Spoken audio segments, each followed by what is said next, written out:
Habang naghihintay tayo ng bus natin, kukwento ko sa inyo kasi may aberyang nangyari sa flight ko eh.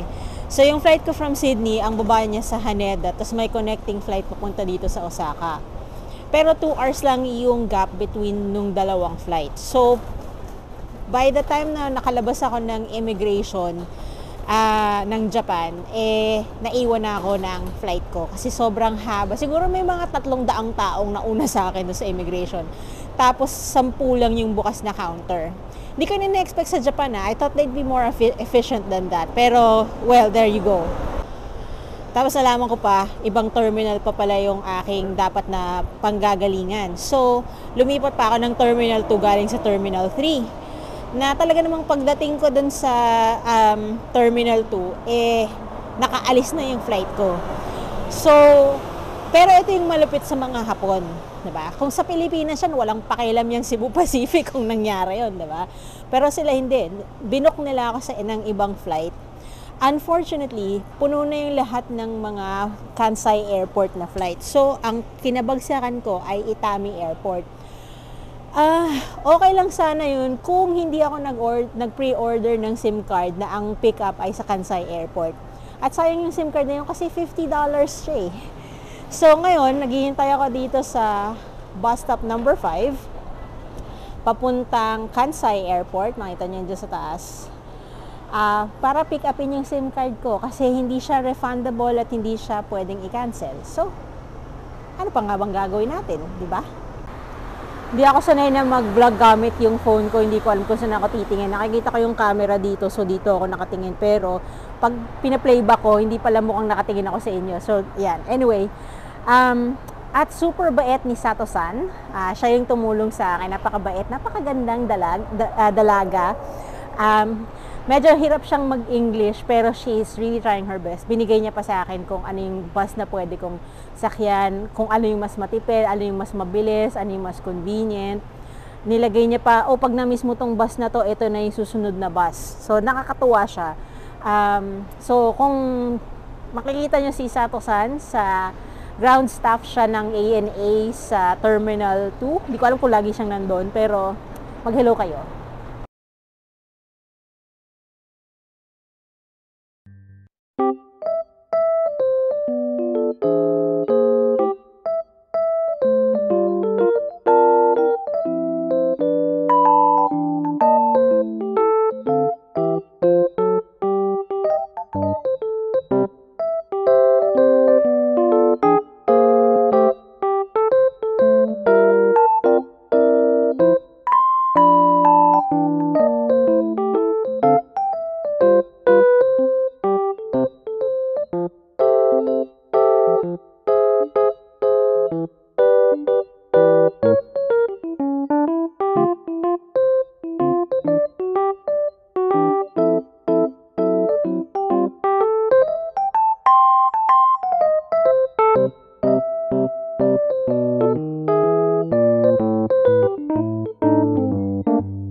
Nakakatuwa sila dito. Lahat ng kanto may vendo.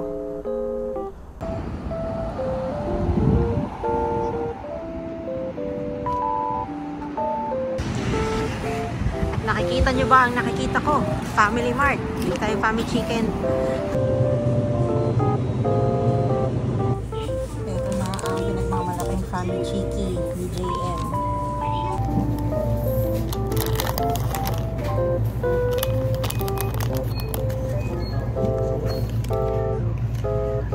In fairness, masarap nga.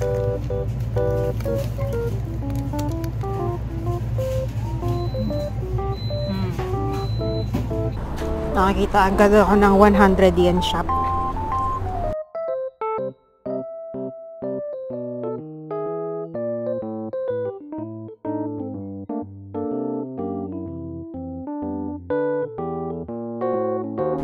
Di ko alam kung anong meron dito, pero ang daming mga ganyan, no? Tapos sa loob may marami pang decorations. Opening yata ng mga kainan.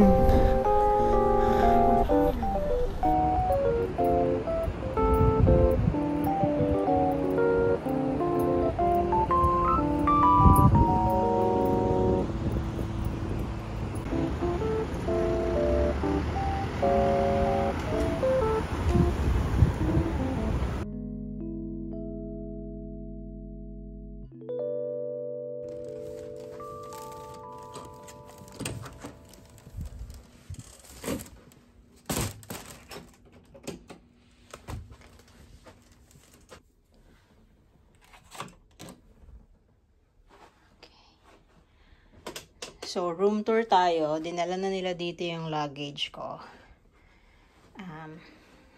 Salamin. Tapos may TV. Double bed. Nag-splurge ako ng konti. Nagbayad ako for double bed. Tapos, banyo. Ayun, may tub. Hindi ko expect yun, Toilet, sink, salamin ulit. Okay, very good. Malinis, maganda, maayos. Tingnan natin, may view ba to? Pader, anong view mo? Ay, may view. At mayroong shrine na malapit, oh. Kita niyo ba? Ayan, oh. Yun.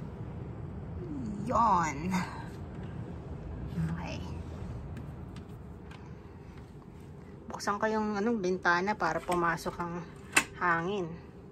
Mainit very stuffy yung loob. Although may aircon naman. Inan ko yung aircon nakaset sa 25, ang init. 18 tayo. May laman ba tong mini fridge nila? Wala. Okay lang kasi may dala akong tubig. Nakakatuwa, may pajama.